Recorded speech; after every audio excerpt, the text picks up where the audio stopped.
Hello, and welcome back to our Thrive Through Growth podcast, where we are in a two-part series over the holidays with boundaries over life, relationships, business, our mindset around it all. Last week's episode, we talked about our boundaries within our personal life and relationships over the holidays. And today we are covering boundaries within our businesses. So we're here at the beginning of the month of December, going on into Christmas, where a lot of us want to spend more time with our families. So how do we navigate those boundaries with our clients to give ourselves the time that we want with our families while still providing the service and the value that our clients are paying us for? I'm going to go ahead and hand it over to Hannah to start discussing some of the questions and tips and advice that we can do to create those boundaries to still be able to thrive in our business throughout this holiday season. Hannah, where do you? Let's do it. So, first thing, if you hear my kiddo in the background, it's because she's here. We're having a bit of a rough day and she doesn't understand boundaries. That's So, okay. Hazel can join. she might be hanging out with us a little bit today. But I wanted to start like this boundaries and business episode with starting off with like just talking through some questions, asking Kendra some questions, me answering them too, and just like I don't know, going through a method on how you can figure out what your boundaries are and implement them in a way that gets to feel good while still getting to like rock the socks off of your client's expectations. So the first question I want to ask is like we should define like what are boundaries? Like what are boundaries? What do we mean by that? What do they look like? So Kendra, what are boundaries to you? Boundaries to me, the first thing that I think of whenever I think of boundaries, is how I feel. So if I am not feeling good, what boundary do I not have in place? That way my feelings are not being encroached upon. So if I am feeling maybe resentful towards a client or anything of like, what am I allowing to happen versus, like maybe what's out of my control versus what's in my control of communicating, like, I don't know, let's just say the week of Christmas. I don't know, if my Christmas wasn't being celebrated until the 29th, did I communicate that with my client or did I just assume that they are totally fine with me being off the entire week and not being present or whatever? Like, as long as I am communicating with them of, hey, this is what's going on. These are the days that I'm thinking that I will probably be out of, quote unquote office, the most, like unavailable the most. How does this schedule work with you? What can we do ahead of time to make sure that the services are still met, the value is still provided for? And Yeah. also, more than likely, I mean, most people celebrate this holiday season for the most part. So I would also encourage you to say, this is my tentative schedule. How does that look like to you? And also, what is your schedule of when you're celebrating the holidays? So I can maybe show up a little bit more during that time, or we can really, like, if it's around the same time, what can we do to make sure we both get to enjoy the time with our families that we created this business to be able to do? Yeah. Um, yeah, that's how I see boundaries. I like that. I like that a lot. Another way that I like to look at boundaries is thinking of them as like rules and not like, big like black and white rules, but like just a structure of how you interact with others and how others can interact with you. And just like where is the line where like the sacrifice isn't worth the reward anymore? And just Yeah. like knowing those things, like of course we never want to reach those kinds of points where like if someone I had a client once who emailed me like a big project to do on Christmas Eve. And it was like, this exceeds my boundary. This is not Ah, cool. But of course, like nothing had been set in advance. So she had no idea that that was even like something for me. So just having those things set out and the expectations like laid out so that everyone is on the same page. No one is going to get yeah. like that resentful feeling that you were talking about. Like that is a big red flag. Yeah. So I think There, Yeah, boundaries are like the rules or the guidebook on how you interact with others, how you do your life, and just, I don't know, they like safeguard you from running into red flags that turn into Yeah. resentment. So I have a question for you with that instance, or of maybe like what you did well, what you wish you would have done. I mean, obviously like communicated that, I think you said prior to, but also like if if our listeners get caught in a red flag situation, what do they do?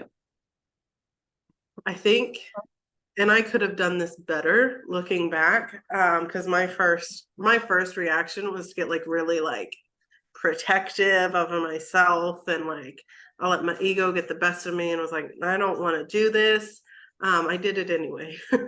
But I wish that instead of feeling resentment while doing the project, I would have realized and taken like personal accountability that like this is on me. I didn't set the expectations. I didn't communicate my boundaries and what I wanted, and therefore this is kind of on me. Like, yeah, maybe they could have like thought that, hey, it's Christmas Eve, but Honest, they yeah. they don't know what my life looks like, and I Well, and don't know that's what's going yeah. on with them. Like perfect example of they might have, I mean, they obviously assumed that you were working on Christmas Eve because maybe they were too. And Mhm. maybe Yeah, so that they might not celebrate, obviously, like Christmas Eve, maybe they weren't celebrating at that same time. Maybe it was the week later or prior or not at all. So right. what, like they maybe assumed that was the same for you because it wasn't communicated about. So that's where then you knew to communicate about it in advance, which is what we're trying to prevent from happening. But I Yeah, did want to kind of touch base on that of like, whenever you have something like that happen and you do still want your family priority, but also what responsibility do I have that maybe I didn't communicate those expectations?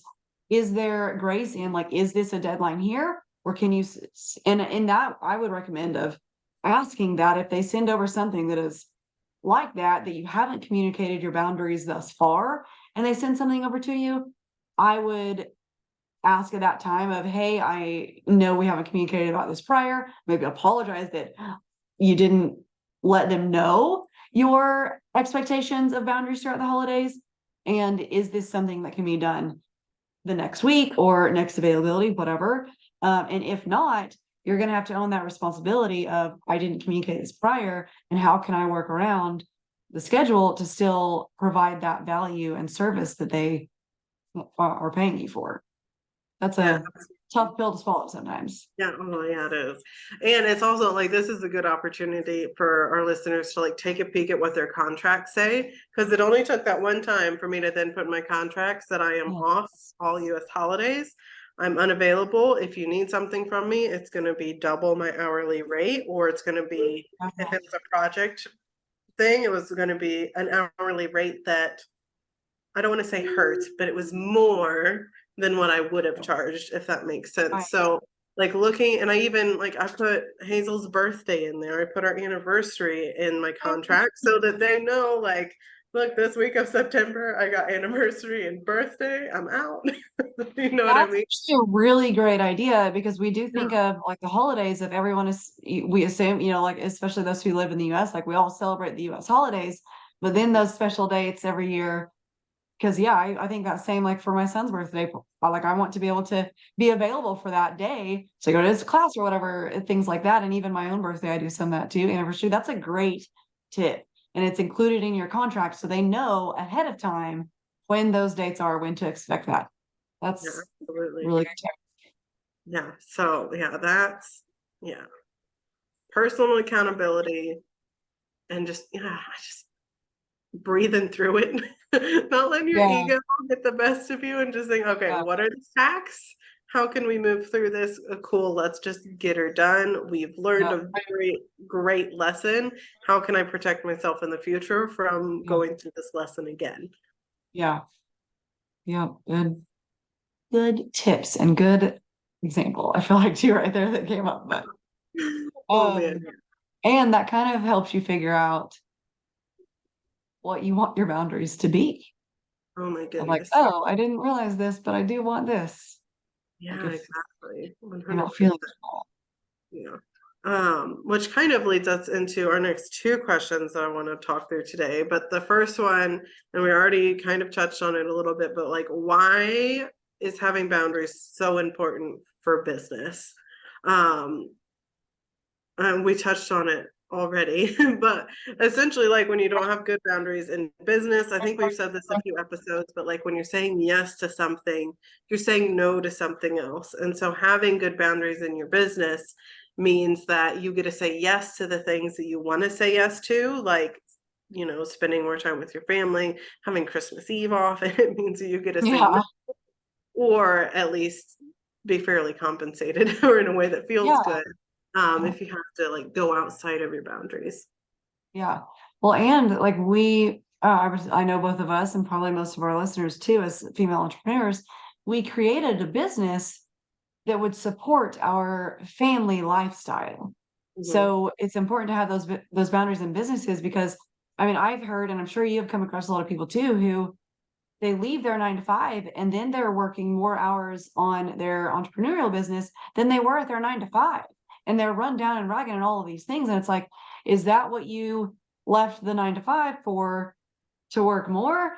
Generally, the answer is no. It might be yes, like that's fine. But I feel like for us and most of our listeners, it's like boundaries in business are important to protect the lifestyle that you said you wanted to create when you started this business. Yeah. And I think it's also important to note here, at least based on my experience, is that, and I think we're going to talk about this here in a few more questions, but like, um, being successful in business or having a good business doesn't mean that you're like the yes man to everything. It doesn't mean you can't have any boundaries, because when that happens, like, you're going to start resenting your business and it's going to feel, I don't know, you're going to start avoiding your business like the plague, because your business is the thing that's taking you away from your family, which was the thing that you created it to stay with your family in the first place. Right. So boundaries are really important for having that safeguard of like not entering resentment mode for anything in your life, especially your business, when it's supposed to be your like gateway to more freedom. And it safeguards from like, I don't know, just those feelings from popping up. Yeah, absolutely. Yeah. So, how can we figure out what our boundaries should be for business? And how do we like, I don't make them boundaries that get to feel good and they're not just like these fluffy boundaries like I don't work on the holidays, which are good boundaries, but like why? We need to figure out like why are the boundaries important so that, I don't know, they actually mean something to us, if that makes sense. Yeah. And then how to figure it all out. Mhm. Um, I mean, if you want to answer any of these first, I don't want to take away if you were headed there. Yeah. Sorry, I kind of jumped in No, there. you're But fine. No, um, go for it. I mean, like how to figure them out can come with experience. I think of like the experience that you Yeah. experienced that one Christmas Eve. Obviously, like, oh, like this is a slap across the face of telling me this is a boundary that I would like to have. Yeah. But so some of it I think comes with like a learning curve of whenever you get in the business and what all you are like working through and what feels good to you. And I do think like there's sometimes over holidays or my birthday or whatever where I block time off for something and I've gotten to where I feel like I will block off more time. And then if I feel like I've got time for extra, then it feels good. Like, oh, like I can do this. Like I've got extra time rather than like overbooking my schedule and it not feeling good. I would rather leave my schedule open. And then if there's something that needs to be done during open time, then it feels good. Like I'm not pressured. I'm not rushed. It feels okay to do. So, but that can also like time blocking and whatnot, moving things around on my schedule, that can be moved around pretty fluently from week to week of certain things, depending on what I have going on Yeah. that day or that week. Yeah, absolutely. I think both you and I, Kendra, we both like when we think of boundaries, it's a lot to do with our time and a lot of like, okay, how does it feel with these time blocks in place, how do we make sure it doesn't cross the line and doesn't feel good? So I think that's like one of the major ways to like figure out like what your boundaries are, what is really important to you, is figuring out like what your schedule is and what you want your schedule to look like ideally. Which we are going to have an upcoming episode that we're going to be talking about this more in depth. But just to put it, just to like big picture on it, is if you can figure out what your why is, and I don't like, not the fluffy why of like I want to make more money and have more time freedom, like yes that's nice, but why? We all do. Like, Yeah, we all want that. But like, what is the actual why that gets you to roll out of bed in the morning, that gets you to put yourself out there when you're feeling shy? Like, what is that why? And figuring out what your values are, and then creating a schedule based on that. And that can be like your baseline for figuring out what your boundaries are and what your rules are, especially going into the month of December, right? So this podcast episode comes out the first week of December. So thinking about what do you want the rest of December to look like going into January, and how can you go ahead and like just get out a piece of paper, scribble out where you want to have the white space in your calendar, and that can be your like first step to creating like boundaries. Like just figure it out with the white space at first, and then you can go from there. I would also add here too, we're talking about like boundaries and what we want and what we value. I also would say, like, as you're maybe writing out your list of, if you're writing out what you want December to look like, how you want it to feel, all that, like you want all this time with your family. And then you add in, you want to also triple your income in the month of December. Yeah. I mean, like you might need to do a reality check. I'm not saying that it's impossible. However, if you're wanting to take a step away from your business to be able to spend more time with your family in the month of December and do community church, whatever stuff, Yeah. then, and that might mean just kind of stabilizing your business at the time to hit it hard in January, hit the road running in January and maybe triple it then. But Right. Yeah. I just want to make sure that we're also not saying like, create these boundaries and these values and here's your priorities. And then if you don't have the time to put into tripling your income, Mhm. you just have to look at the reality of it all, of what is top priority. So and it might be tripling your income in the month of December, and you're like, no, like I'm only taking Christmas Day off. Cool, go for it, do it. Just know the reality of it, of the work that's going to need to be put in to do that, the time and effort and energy for that. Then it kind of goes back to you're saying yes to something and no to something else.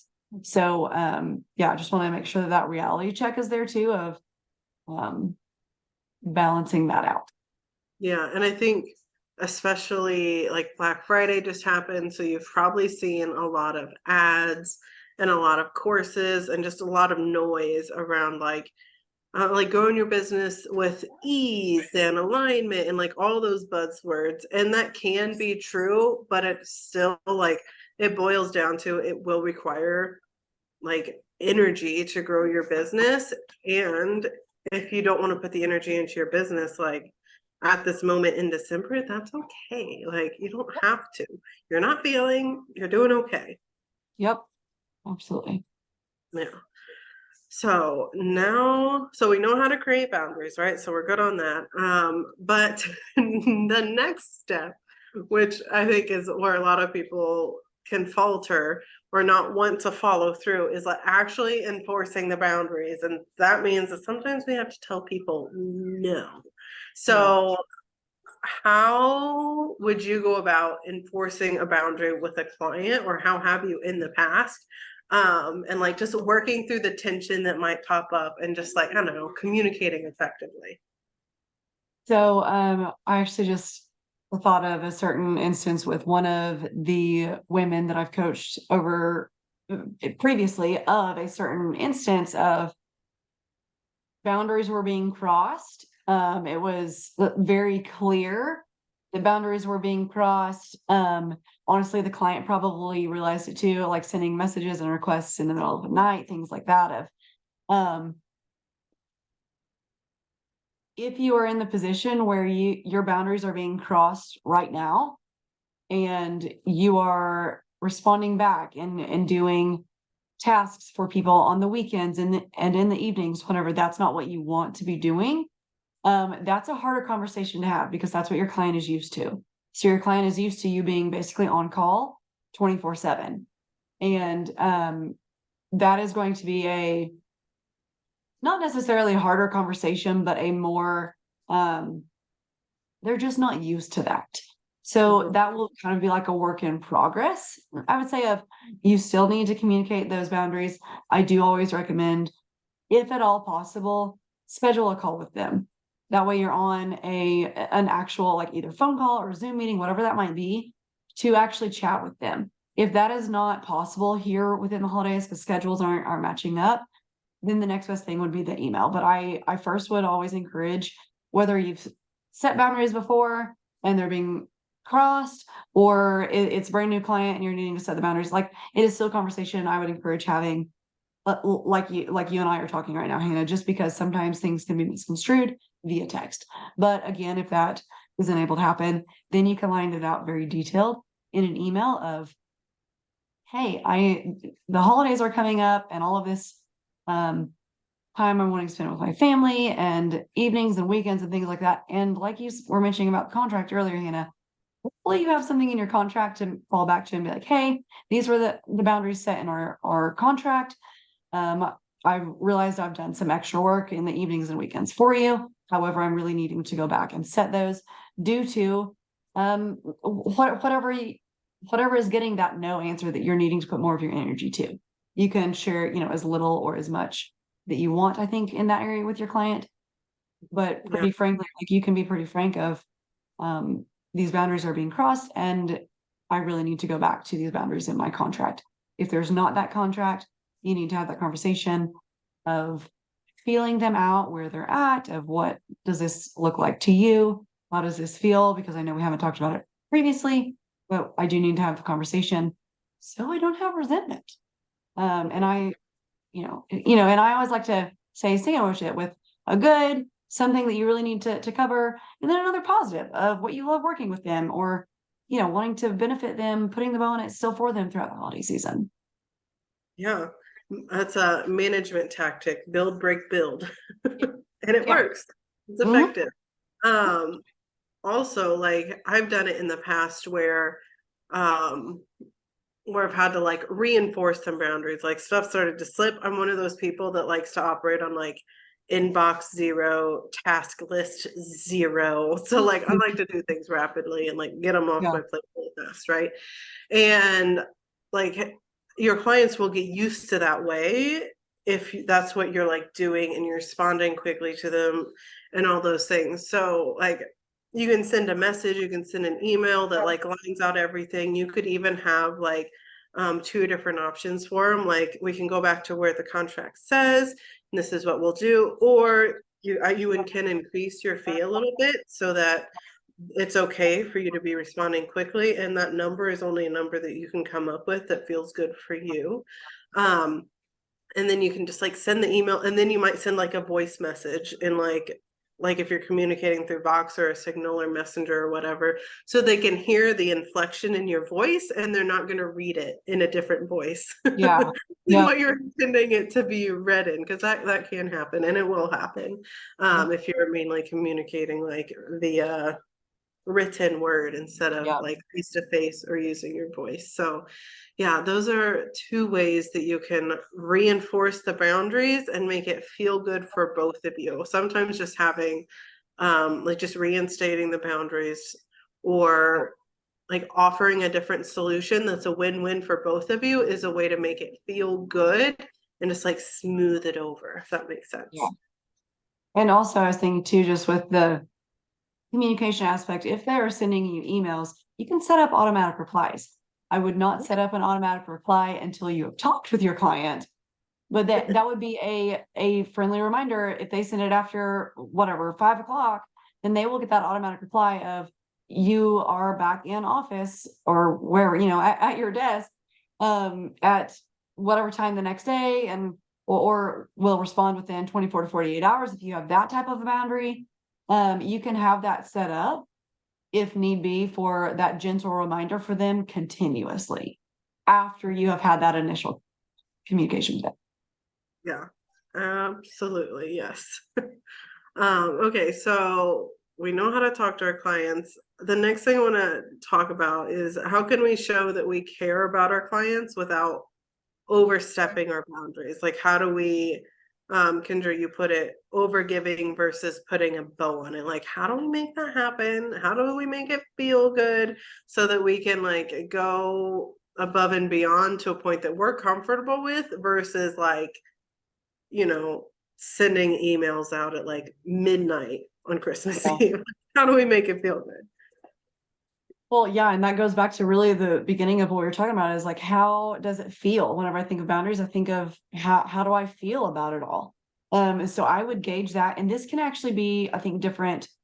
Well, you mentioned Black Friday too, that just happened a couple weeks ago of all of the things you want to do, all of, everything, get all the things, do all the things, buy all the things.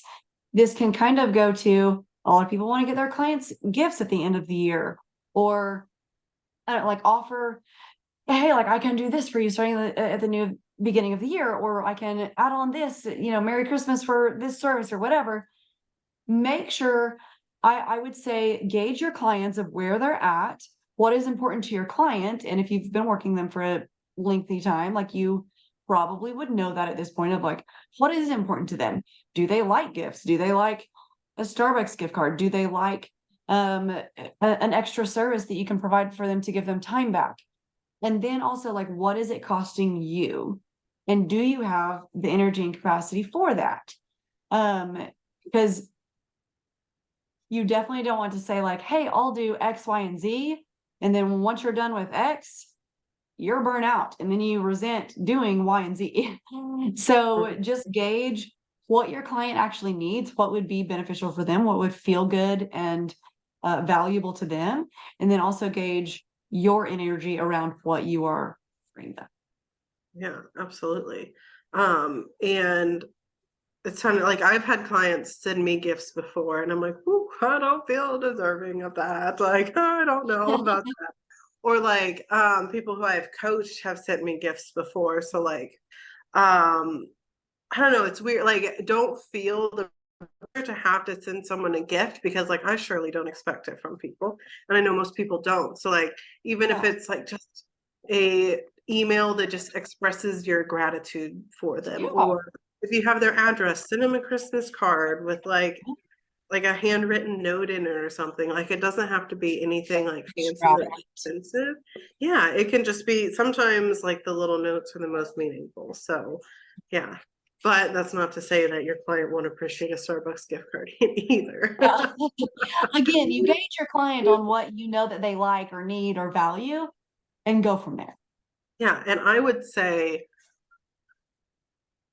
my personal opinion, let me preface that by saying, like, you don't need to be giving away any services for free or taking off a discount for your Yeah. December package for a Merry Christmas. Like, not necessary, not required. Your client is not expecting it from you at all. And don't like, it kind of goes back to being like the yes man kind of thing. Like, you don't have to do that. You can send them a Yeah. note if you want to give them gratitude. You don't have to Yep. like take money out of your bank, if that makes Yeah. sense. No, absolutely. Awesome. I love it. All right.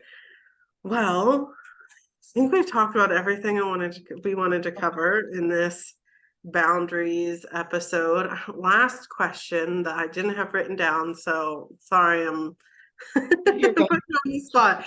But what would you say is your biggest tip, like mindset tip for someone who's struggling with setting boundaries? Like what little like mindset shift or tip would you give them to help them like, I don't know, prioritize what's most important to them? Okay, so let me kind of make sure I'm understanding the question correctly because my mind automatically went to um like a tip that I would give someone who's maybe worrying about setting the boundaries with a new client or current client. Yeah. Is that kind of what you were Yeah, meaning? yeah, for sure. Okay. So I would say, and I have seen this time after time after time with myself and probably all of my clients before on something that they were worried about of these are my boundaries, this is what feels good to me, but what will they think Will they let me go? Will they say we're taking down services and income? What will happen? Yeah. My mindset tip here is, sure, you've already thought of the worst case scenario. Now also think of the best case scenario. And Yeah. also remember, you are probably worrying about it more than necessary. And this is where I've seen time after time again, is that once you send that communication or have that call, you realize, man, that was not anywhere close to worst case scenario. It was so much better than you anticipated. So don't worry about it. This is not a make or break thing. Like, if people don't want to um appreciate your boundaries and not cross those, then they're probably not the greatest client to be working with anyway. I'm not saying, like, go say this and break up with your client right here at Christmas time if that's not working for you, or maybe it does. Again, that's based on where you're at. But I would just say, don't worry about it so long, because you will worry about it longer than just going and having that conversation with them and getting it over with. And more than likely, it's going to turn out better than what you anticipated anyway. Yeah. I love it. Just hit send. Yeah. It'll Like, all it's not work that out big of a great. deal. Yep. Yeah. I love it. Get Awesome. over the overthinking. It'll be okay. Yes, it'll all work out. If it's meant to be, it'll be. If it's not meant to be, of course it won't. And that's better for you anyways. So Yep. I love it. Awesome. All right. Well, that is all we have for you today in this episode. Our Navigating the Holiday series. Our next episode coming out is going to be helping you figure out essentially how do you find the right coach to work for you. And we got some really awesome tips from people who or I guess from experience from being coaches and from hiring coaches. So be sure to check out our next episode. And yeah. And finding the right clients too that you want to work with. So coaches, if you're wanting to hire a coach, and or clients if you're wanting to bring on clients, or even subcontractors for yourself. Oh yeah, finding your people, right? Yep. I love it. Awesome. All right, you guys, thank you so much for tuning in, and we will see you next time. Bye. Bye.